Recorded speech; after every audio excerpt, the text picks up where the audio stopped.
You unlock this benefit with the key of Patreon. Beyond is another dimension. A dimension of thought. A dimension of speculation. A dimension of mind. You're moving into a land of both waffle and substance. Of things and ideas. You've just crossed into the podcast zone. Ladies and gentlemen, welcome back to Trekking Through the Twilight Zone. We are still in Season 3. We're still just kicking off Season 3. This is Episode 2. And we've arrived at the arrival. Episode 2 of Season 3. And in this, a plane lands at an airport. As would regularly happen. They sort of taxi in. The doors are opened. The rear is open for the luggage. But nothing is there. The plane is empty of passengers, luggage, and even a pilot, which causes a mystery as the plane is investigated. And it is found that the members of the investigating team all see slightly different things. Different tail number, different coloured chairs. Eventually, though, it is revealed this plane may or may not actually be there, which we'll get into. So, Julian, what were your thoughts on the arrival? This is one of those Twilight Zone episodes that sort of starts really well and has an awesome premise and has these moments along the way that are fascinating or amazing, and even in their awkwardness and bad out parts of them, they still have something, like the way they're shot or an idea behind them that is really impressive and really works. And then by the end, just kind of collapses. And by the end, I'm so disappointed in this episode. Like, at the beginning, it seems so fascinating. I'm so sold by this. But by the end, I'm like, oh, this is one of the poorest. I 100% agree on this, because I was sort of like, this is one where it clearly, like, the concept is the first 5 to 10 minutes of the show. That's clearly the pitch. Like, that's what someone has just talked about. Someone's gone, oh, this plane arrives and there's nobody on it. It's like a Mary Celeste of a plane. How did it get there? Where's the passengers? And it's the Mary Celeste of the aviation era, right? Exactly, yeah. And that's the investigation, and that's the kickoff. And then they've gone, oh, how do we resolve this? I don't know. Hypnosis. I love the fact at one point they're like, hypnosis. And there's and the moment they talk about that, the moment it's revealed, they're all seeing different things. I like this when they go, he recognizes that the seats, because there's moments, okay, someone says they're blue, someone says they're red, and I was like, that's interesting. And then they all see a different tail number. Well, that's interesting. And then then they suggest hypnosis, and I'm like, all right, no, you're starting to slip now. Oh no! And then when it gets to the end and gets to the reveal, I'm the same as you. I was like, this was such a good idea. Like, but I don't know what the answer to it is, but it's sort of the actual one given is. It leaves me with so many more questions about this poor guy. Yeah, it's so profoundly unsatisfying. I mean, and I'm with you where the idea that, wait a minute, we're seeing different colors is fascinating, right? We're seeing different numbers. That's like, you're staring at the same thing and literally saying, no, I'm seeing this clearly. We're seeing different things, right? Okay. Again, fascinating. And there is this sort of like mystery along the way of like, why are these names familiar? Why has nobody called to ask about people who were on board, right? So there are those mysteries or those clues. Remember another I like there are obviously we'll get to one before too long, but remember the King 9 will not return, right? Yes, I thought exactly the same thing. Yeah, which I think is a better episode than this, sadly, but is a weak episode too. Yeah. Well, it's the moment of reveal. So there is this guy who's sort of like I don't know, I can't remember his job role now, but he's basically like he's the lead of this investigation. He's looking into. He works for the FAA, right? Yeah, he's like that's right. The FAA. But he's like, this plane isn't here. That's this plane isn't here, and he's at the point he's hitting it, like he's literally tapping against like the side of this plane. But his decision is to wheel it into this shed and he's going to turn the engines on and attempt to walk into the propellers. Mm-hmm. And I'm going logically, Yeah, logically. Even I'm thinking like throw a stick, like Yeah. there are hundreds of different ways that you. If this plane doesn't exist, how are you going up and down the stairs? Go sit in the pilot seat. Yeah. How's this? Like all this stuff. And just before he gets into propellers, which I should point out is actually blowing his hair around at the same time, Yes. the plane disappears, and then he's like, "Ha ha! I told you!" And then all the crew disappear. Now, one of the things I would say is all the investigative team disappear. But there's one shot. There's a guy. I think he works for like their PR or like marketing or whatever. Like, Mm-hmm. he's the last one to disappear, and he gives him this sort of like side look just before he disappears. And I gave that so much weight. I was like, oh, there's going to be there's something there. That no, like that actor just made a choice in that moment, and that was the take that got used. And the reveal being the reveal. I don't know, you can explain the reveal because I was like, I mean, I'm not sure I can explain the reveal. I mean, the reveal is that the plane actually did land safely. I mean, it's one of these episodes of sort of what's real, or is somebody stuck in a purgatory or something, where the cast that you have already seen are just going about doing their normal jobs in the office. The FAA dude, Grant Sheckley, runs in and says, what about this missing plane? And they're all like, oh, yeah, there's no plane missing. And in fact, the one you're referring to landed safely. Here's proof. And it seems that he lost a flight that was also Flight 107. 17 or 18 years previously. He investigated it, but could never solve it. It was the only case that he never solved. And they assumed that the plane had crashed. Mm-hmm. And that's why those names were familiar and nobody was calling. He's the one who's insane and having some breakdown over a case he never solved 17 or 18 years previously. I guess. And that's the thing. So I was going back to the episode going, so what? Because they're all saying like as if they've never met him. Like the PR guy, these other guys, they sort of recognize him, but they're a bit like, oh, yeah, you. But then they obviously don't know him. So this other plane that we had, the plane we did see did land. There was a plane and it was fine. So at what point does he sort of like flip his lid? And then I'm sort of, but then again, I'm like, I'm now sort of thinking like, so if this was all imaginary, like it was all in his head, all this stuff he was doing in a hangar, how did, so, I'm a bit like, so what happened? If this was 17, something's triggered this. Like, what has triggered this event? And at no point has someone gone, there's a guy walking around the airfield talking to himself. And I think we should really intervene. Like, this is dangerous. There's a guy in the hangar with his hand outstretched, looking fearful, like he, thinks he's putting him into a propeller. Yeah, no, I get you. I mean, although at that point I feel like it's so far off the rails, like, I mean, the thing is, you mentioned like the hypnosis as sort of like the point where it jumps the shark, right? And I actually thought like, oh, let's see where that's going. That's interesting. Like something's happened before this episode started. Like they are prisoners of someone, or like there's some larger thing that we're not seeing. I could see some version of that being interesting and working, right?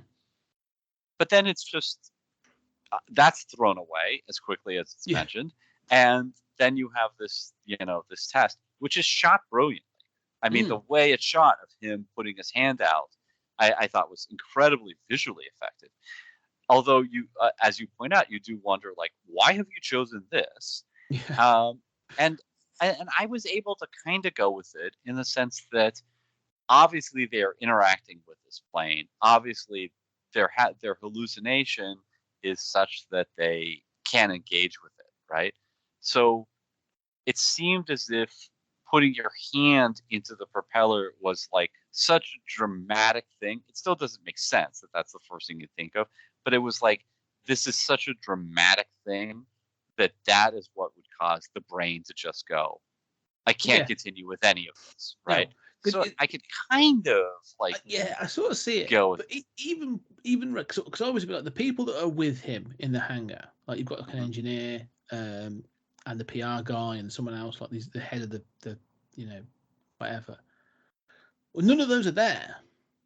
So, Right. but were they at the beginning? Like, at what point do they stop being there? But also with this plan of sticking his hand into the propeller, this is the kind of plan that like a 9-year-old comes up with. That an adult then goes, no, that's a stupid plan. Let's try this instead. No, I want to prove. Look, I want to prove how powerful this fan is by sticking my hand into it. You go, no. There's other ways of doing this. Like, let's try something else. I want to see how powerful the blender is. Oh, no. There's better ways of doing it. I did that with a lot of fans. Yeah. I think everyone sort of at one point like stuck a pencil or something into a fan or done. I've never thought, I may have thought about putting my hand in, but I'm pretty sure there's a reason. Oh, I put my hand in. Oh, okay. I would rip off the grate and stick my hand in. I was gonna say you're the kind of person that there's a reason there's a get grate on the front. Yeah, it's that young version of Julian was just like, well, it's not going to kill me. I mean, I may have to go to the hospital. Is this where I've never noticed, but you're going to put your hand up and go, I've only got 3 fingers? Like, No. But it's the end moment of this episode that really clinches this for me, of how sort of like off the rails this goes. He goes into the office and confronts the head of the airport or whatever he is, and the guy from the PR department, and they're all going like, well, no, you say that the plane landed safely. And then he basically the head of the airport goes, oh, I remember him. He was so from the FAA, and he remembers this thing from 17 years ago. Like, I don't remember other people's career points from 17 years ago. I barely remember my own. He gives this sort of thing, and then you see him staggering out of the office into the airfield and falling to his knees. And there's nothing to say, like, this is obviously Rod Serling going sort of like, oh, this is a tragedy in the Twilight Zone. I'm going like, what's Twilight Zone about this? Like, what triggered this thing? Like, this is an individual's hallucination, some sort of trauma. But like, was he fine 2 days ago? Was he fine 3 years ago? Like, what's triggered? I don't understand. I don't need to know details, but like something needs to have changed to trigger this event from 17 years ago. Yeah, there are multiple problems with this episode. I mean, one is this sense of like everything is a lie. You can do that once. You don't get to do that twice in 25 minutes, right? So we get it once, everybody disappears, it's all hallucination. But then you find out, all of that was a hallucination, right? It's just a little too clever, quote unquote, for its own good. But I'm with you about this. Like, when did this breakdown happen? What triggered it? I think that Serling's narration sort of suggests that you can kind of interpret it how you want, right? Like, was there actually a plane that landed, a ghost plane? Did that plane get shifted in time, but not the people, but then disappear? I mean, I don't think it wants to close off options, but none of those options really make a lot of sense, right? No. They might be interesting, but they don't really fit the evidence that you've been given. And so instead, you're left to wonder, like, basically, it was just that it was a Flight 107 from the same cities. He just saw and snapped one day, 17 or 18 years later, which makes me wonder, like, why is he known as like the great FAA investigator who's recognized, and people are like, I remember your career points, as you point out, when obviously this man is completely insane. This has not been the only incident of him staggering on an airfield, right? Like, this guy is gonzo. Yeah. He has not been okay for 17 or 18 years. People do not like, I don't know. It's like a boxer, show where you find out, like, I lost one fight, I'm ending my career. I lost that one fight 17 or 18 years ago, and all of a sudden I'm obsessed with it, and people are like, you remember that fight 17 or 18? Who the hell remembers this? I mean, I don't know. It's all so bizarre.